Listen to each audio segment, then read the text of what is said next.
Hello students, आज की class start करते हैं। Lecture number 5 chapter number 3।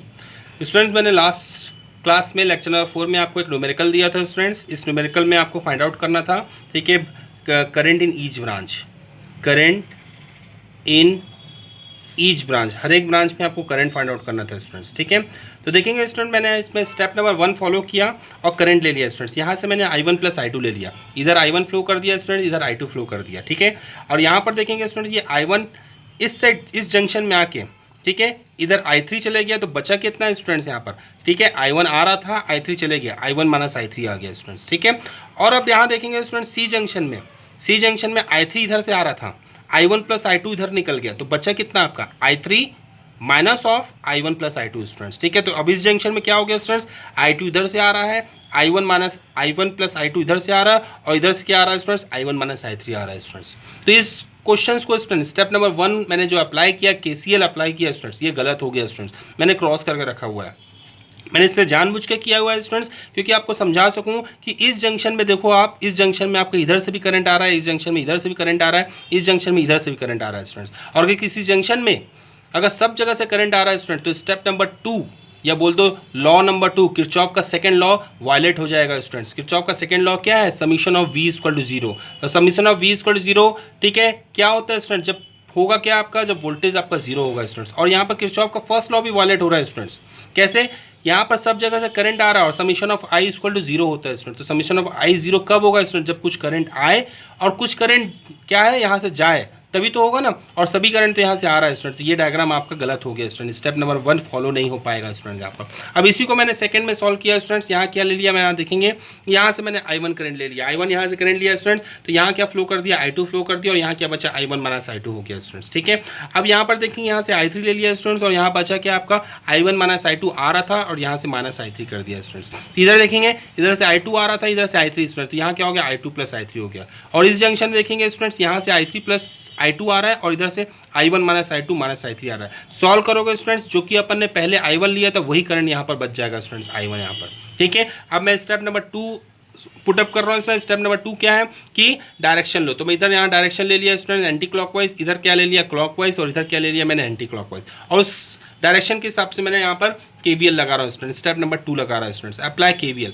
तो अप्लाई KVL इन कौन से लूप पे लगा रहा हूँ स्टूडेंट, देखेंगे ABCA, मतलब इस लूप पे लगा रहा हूँ स्टूडेंट्स। और जाना कहाँ से, A से स्टूडेंट्स, बट मेरे को जाना A से स्टूडेंट्स B की तरफ, बट इधर चलना पड़ रहा है, तो इधर से करंट आ रहा है, तो मैंने माइनस ले लिया, -4 I1 माइनस I2 स्टूडेंट्स। वैसे ही इधर क्या हुआ स्टूडेंट, 2 I2 हो गया स्टूडेंट्स। और इधर जब जा रहा हूँ स्टूडेंट्स, तो देखेंगे इसमें कौन सा करंट फ्लो हो रहा है, I3 फ्लो हो रहा है, बट अपोजिट है स्टूडेंट्स, क्योंकि मैं इधर जा रहा हूँ और करंट इधर आ रहा है स्टूडेंट्स, तो 1 I3 और -10 इक्वल टू 0। वैसे students apply KVL in loop number ADCA, loop number ADCA students. तो ADCA देखेंगे, ADCA इधर से चलना है स्टूडेंट्स, इधर से मैंने चला 4 I1 minus I2 minus I3 कर दिया स्टूडेंट्स, यहाँ पर आपको दिख रहा है यहाँ पर, ठीक है। फिर इधर चल रहा था, दूसरा अपोजिट चल रहा हूँ मैं, कैसे चल रहा है, अपोजिट, करंट नीचे आ रहा है, मैं ऊपर जा रहा हूँ स्टूडेंट्स, इसलिए माइनस लिखा मैंने यहाँ पर। और फिर मैं इधर जा रहा हूँ स्टूडेंट्स, करंट अपोजिट आ रहा है, तो 1 इंटू I3, इसमें कौन सा करंट जा रहा है, I3 students, -10 equal to 0 student. ये सेकंड इक्वेशन बन गए स्टूडेंट। थर्ड इक्वेशन में अपन यहाँ फॉलो करेंगे student, apply KVL in loop number BCDEB।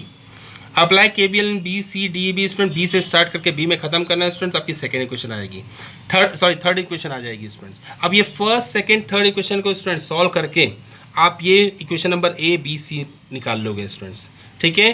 First second third को सॉल्व करके ABC निकाल लोगे स्टूडेंट्स। अब इसको ट्रीट करोगे स्टूडेंट्स, आप एलिमिनेशन मेथड लगा लो और या सब्स्टिट्यूशन, कभी भी 3 इक्वेशन को सॉल्व करना है स्टूडेंट, तो क्या करना चाहिए, देखो यहाँ पर इसमें I2 और I3 है स्टूडेंट्स, तो यहाँ पर ये दोनों को स्टूडेंट्स पहले सॉल्व करो और इससे I1 को क्या कर दो, एलिमिनेट कर दो स्टूडेंट्स। तो जो न्यू इक्वेशन आएगी स्टूडेंट्स, इक्वेशन नंबर A और B को सॉल्व करके, वो किस फॉर्म में आएगी, I2 और I3 के फॉर्म में आएगी। और वो I2 और I3 इक्वेशन को इससे ट्रीट कर दो स्टूडेंट्स, इक्वेशन नंबर C से, तो क्या होगा, आपको I2 और I3 की वैल्यू निकल जाएगी स्टूडेंट्स। और वैल्यू को स्टूडेंट कोई भी एक इक्वेशन में पुट कर दो और आपका I1 की वैल्यू निकल जाएगी स्टूडेंट। तो इस वजह से ये आपका ये आंसर आएगा स्टूडेंट्स, ठीक है। मैंने आपको क्या एक और होमवर्क दिया था स्टूडेंट्स, ये होमवर्क था आपका, आपको क्या निकालना था, RAB निकालना था स्टूडेंट्स, ठीक है। Equivalent resistance A across B निकालना था स्टूडेंट्स।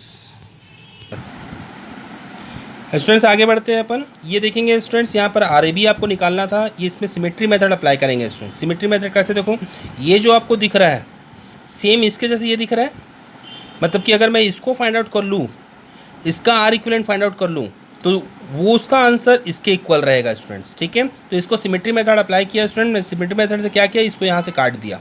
तो मैं इससे ऊपर वाले को सॉल्व करूँगा स्टूडेंट्स। यहाँ देखेंगे, यहाँ देखेंगे स्टूडेंट्स, मैंने सिर्फ ऊपर वाले को सॉल्व कर रहा हूँ स्टूडेंट्स, और यहाँ पर मैंने व्हीटस्टोन ब्रिज का कॉन्सेप्ट लगा दिया स्टूडेंट्स। व्हीटस्टोन ब्रिज क्या बोलती है, अगर यहाँ अपोजिट इक्वल होगा, जैसे आर आर आर स्क्वायर, ठीक है, इनका प्रोडक्ट अगर इक्वल होगा तो बीच वाले ब्रांच से कोई करंट नहीं जाएगा स्टूडेंट। तो आर आर आर स्क्वायर हो गया, और यहाँ भी क्या हो गया students, r r r square हो गया। तो इनका प्रोडक्ट स्टूडेंट्स इक्वल हो चुका है। तो यहाँ से बीच वाले ब्रांच से कोई करंट नहीं जाएगा स्टूडेंट। तो इसको मैं क्या करूँगा, हटा दूंगा स्टूडेंट। तो देखो मैंने नेक्स्ट वाले डायग्राम में हटा दिया।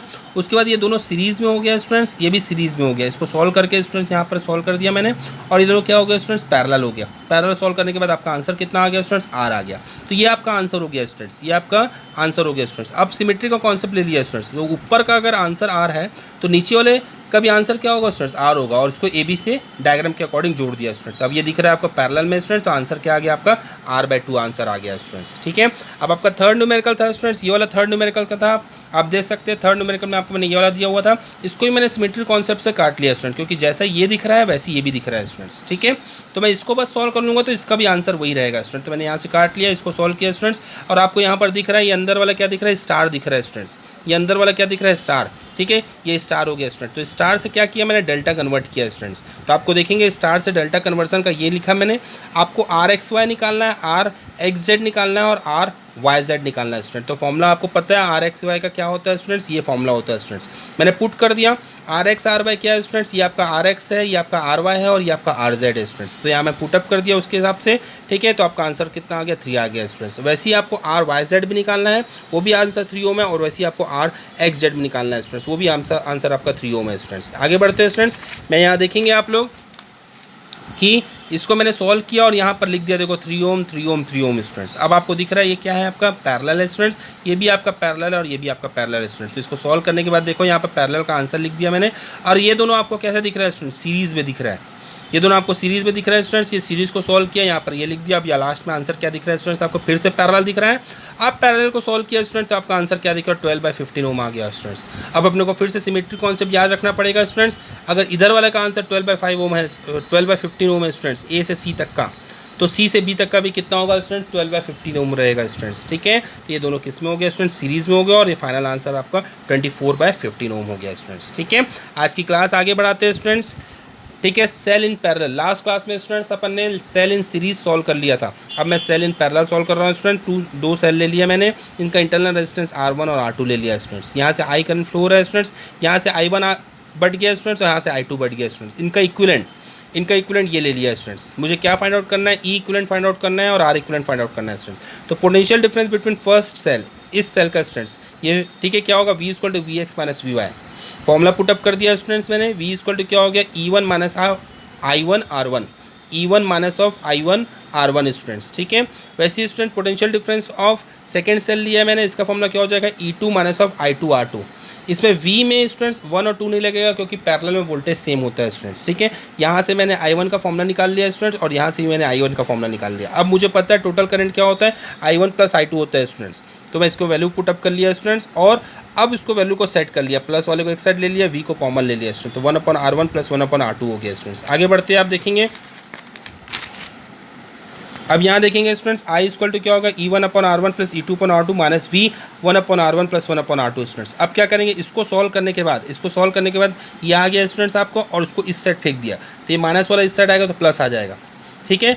इसको यहीं रहने दिया स्टूडेंट्स, और इसको इधर फेंक दिया स्टूडेंट, तो -I हो गया स्टूडेंट। तो ये फॉर्मूला आपका बन गया स्टूडेंट्स, V के टर्म में आ गया। ये वाला जो टर्म था इसको मैंने इस साइड फेंक दिया स्टूडेंट्स। तो कैसे फेंकाएगा, डिनोमिनेटर, ओके, न्यूमरेटर बन जाएगा और न्यूमरेटर डिनोमिनेटर बन जाएगा स्टूडेंट, तो इधर पर भी।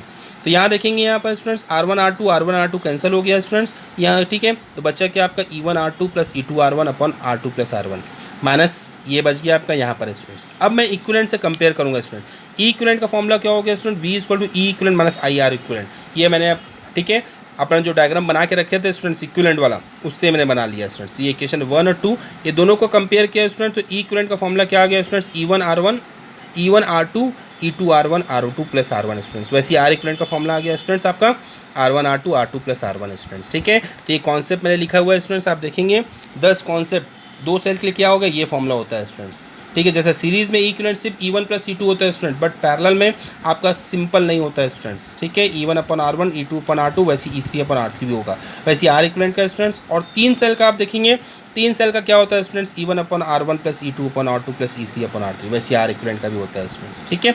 आगे बढ़ते हैं students, condition for maximum current from series combination. आपको क्या निकालना है स्टूडेंट्स, कंडीशन निकालना है। ऐसी कौन सी कंडीशन है जिसमें क्या होगा, मैक्सिमम करंट मिलता है स्टूडेंट। तो देखो मैंने n सेल को कनेक्ट कर दिया स्टूडेंट्स, सभी सेल आइडेंटिकल है, सभी सेल आइडेंटिकल है स्टूडेंट्स, और एक एक्सटर्नल रेजिस्टेंस R से कनेक्ट कर दिया स्टूडेंट्स, इसमें करंट I फ्लो हो रहा है स्टूडेंट्स। आप देखेंगे यहाँ पर, ठीक है, consider n identical cell are connected, so total EMF क्या हो गया स्टूडेंट्स, n ही हो गया, क्योंकि एक का EMF कितना E है और बहुत सारी सेल है स्टूडेंट, तो E plus E plus E plus E, और कितने टाइम से n टाइम है स्टूडेंट, तो क्या हो गया n ही हो गया, क्योंकि सभी सेल क्या आइडेंटिकल है स्टूडेंट्स, ठीक है।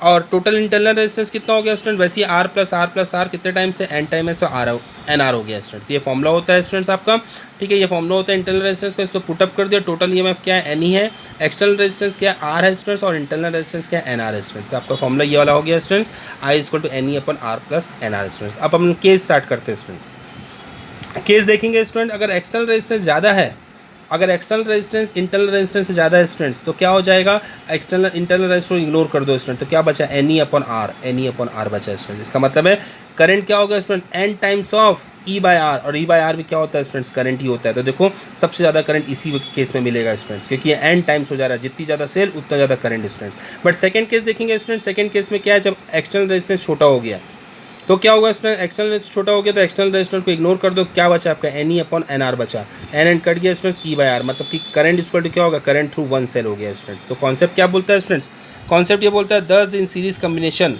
When external resistance is much higher than the internal resistance of a cell we get maximum current student. अपन को क्या मिलता है, मैक्सिमम करंट मिलता है स्टूडेंट्स, कब, जब एक्सटर्नल रेजिस्टेंस ज़्यादा होता है स्टूडेंट्स, ठीक है, किससे, इंटरनल रेजिस्टेंस से। नेक्स्ट स्टार्ट करते हैं students, condition for maximum current from parallel combination. अब हम पैरेलल कॉम्बिनेशन से मैक्सिमम करंट की कंडीशन को देखेंगे स्टूडेंट्स। यहाँ देखेंगे मैंने एक पैरेलल कॉम्बिनेशन कंबाइन किया है स्टूडेंट्स, और यहाँ कितने सेल लगे हुए हैं, m सेल लगे हुए हैं, जैसे वहाँ पर n सेल लगे थे स्टूडेंट्स, यहाँ पर m सेल लगी हुई है, किससे, एक एक्सटर्नल रेजिस्टेंस R से स्टूडेंट्स, ठीक है।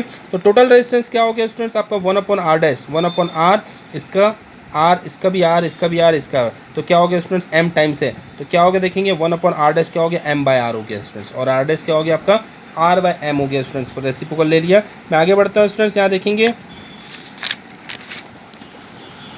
सो आई इक्वल टू क्या होगा student, E upon R plus R formula होता है स्टूडेंट, वैल्यू पुटअप कर लिया। E यहाँ पर क्या रहेगा स्टूडेंट्स, पैरेलल में है, तो आपका वोल्टेज क्या रहेगा, सेम ही रहेगा स्टूडेंट्स, तो I equal to E upon R plus R by M हो गया स्टूडेंट्स। यहाँ देखेंगे E में मैंने कुछ पुटअप नहीं किया स्टूडेंट्स, क्योंकि सबका EMF सेम होता है पैरेलल में, ठीक है, तो R बाय M हो गया स्टूडेंट। तो I इक्वल टू क्या हो गया, ME, इसको सॉल्व किया स्टूडेंट्स, इसका LCM लेके सॉल्व किया, तो MR प्लस R हो गया स्टूडेंट्स, ठीक है।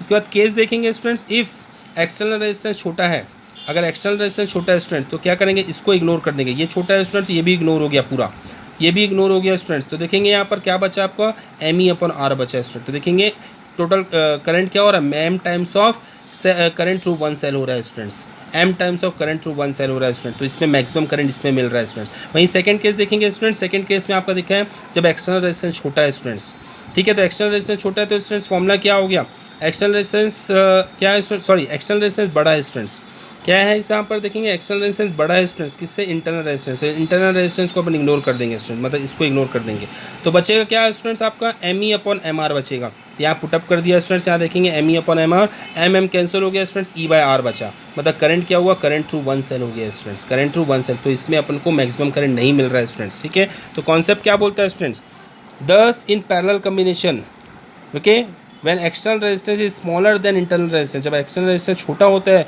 किससे, इंटरनल रेजिस्टेंस से, we will get maximum current. ये इंपॉर्टेंट टॉपिक है स्टूडेंट्स। अब आपके पास 2 होमवर्क है स्टूडेंट्स, ये होमवर्क है आपका, हर एक ब्रांच R रेजिस्टेंस का है, ठीक है, each side of cube have resistance R, find RAB निकालना है स्टूडेंट, मतलब कि डायगोनली RAB निकालना है आपको, ठीक है। ये सेकंड क्वेश्चन है स्टूडेंट्स, इसमें भी ईच साइड आपके पास क्या है, R ओम का है, बट इस बार आपको डायगोनली निकालना है, साइड वाइज निकालना है स्टूडेंट्स। ये भी कहाँ दिया हुआ है, यहाँ पर दिया हुआ है स्टूडेंट, फाइंड RAB निकालना है स्टूडेंट्स। यहाँ पर वर्क करते हैं स्टूडेंट्स, थैंक यू क्लास।